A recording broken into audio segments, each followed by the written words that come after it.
recognized. Mr. Speaker, I now yield 1.5 minutes to the gentleman from Virginia, Chair of the Joint Economic Committee, Congressman Don Beyer. Gentleman from Virginia is recognized.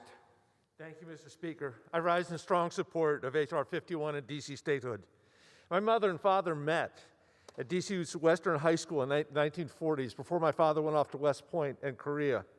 I was raised in the Potomac Palisades of Washington and went to high school a few blocks from the Capitol. My grandchildren are fifth-generation Washingtonians, and through the generations, we've been confounded and confused that the United States citizens who live in the District of Columbia have been denied self-rule. The right to self-determination is the defining principle on which this nation was founded, and yet this very right is denied to those who reside in our nation's capital.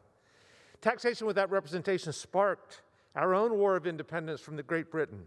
Today, the same cry for democracy, impressed on every DC license plate, calls out for the peaceful passage of H.R. 51. The American citizens of the District of Columbia overwhelmingly support statehood, passing a statehood referendum with 85% support in 2016.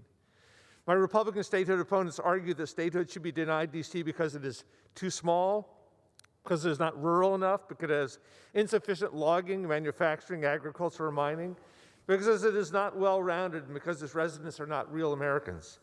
DC does, by the way, have a Tesla car dealership. The real reason my Republican friends oppose statehood is that they disagree with the political views of today's Washingtonians. But this is terrible short-term thinking.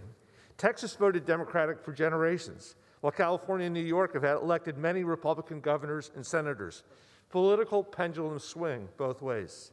But this view betrays our democratic principles upon which our nation is founded. And with that, I yield back.